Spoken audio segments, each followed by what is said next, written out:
Yeah. So, last Saturday we had one guy, and yesterday we had this lady. They bring in somebody. I don't know how it works. Somebody gets in touch with Samaritans Purse, who, when they were a kid in a foreign country, received a shoebox. And I don't know how many they have that they know, because there are 8 processing centers in the U.S. But anyway, yesterday a girl named Yuri Lopez, she's from Honduras, and she gave her testimony to the staff at the beginning of the day, and when the new staff come in for the evening, and then they go around and help processing, talk to people and stuff like that. So basically what happened was, when she was born, not long after she was born, I don't know her mom or dad's situation, but she was in an orphanage all her life, basically, till late teenage years. And she was separated from a twin sister and at least one other sibling. And so I know that's pretty sad. You're right.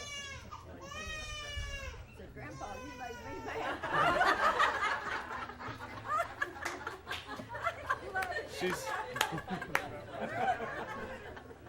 She's just a very empathetic young lady.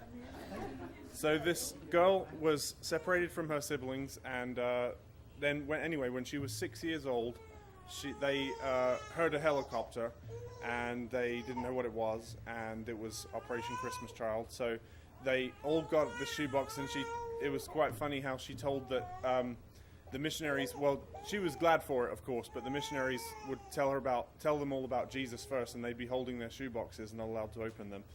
And then they'd say, okay, 1, and then the kids all said 2, and they said, no, that's not how it works. We'll count 1, 2, 3, and then you can all open them. So she opened, and she said, just as a kid, she's 6 years old, she was really excited about the toys and the candy, and they might trade some, but she was most excited about having something that was hers that she didn't have to share with anybody. And she said that there'd be 25 to 50 boys at any given time, and 25 to 50 girls, somewhere around there, and they'd all share or boys and girls would each share a toothbrush. So she was really excited about having a toothbrush of her own. She said they used to brush their teeth with salt, and she received some toothpaste. Well, she didn't know what it was, but it was bubblegum flavor, so she ate that all. Anyway, but she still had her toothbrush. So I can't remember all the things in there, but she obviously said one of the most important thing was a picture of a girl. I don't think she knows the little American girl's name who sent it, but there was a picture of a girl, and I think all it said was, Jesus loves you and I love you too. Now, at 6 years old, okay, that didn't mean a lot to her, but she kept everything. And she said she had, maybe not the same shoebox, but she had one box full of pictures and letters and stuff from missionaries over the years, and that was in there. And she said when she was 13 years old, she was just very angry at God. It's not that she didn't believe in God, but she was very angry at her life situation, not knowing her siblings, and, being in a very difficult, having a difficult life. And she said she went out, and she had this box with her, and she went out somewhere. She would work, she would cook for over 100 kids every day, and I think she'd get a Sunday off every now and then. But anyway, she went out off on her own with her box, and she was angry at God. And she opened the box, and the one thing she saw, and the answer to all her questions, was this little girl's picture and letter saying, Jesus loves you and I love you too.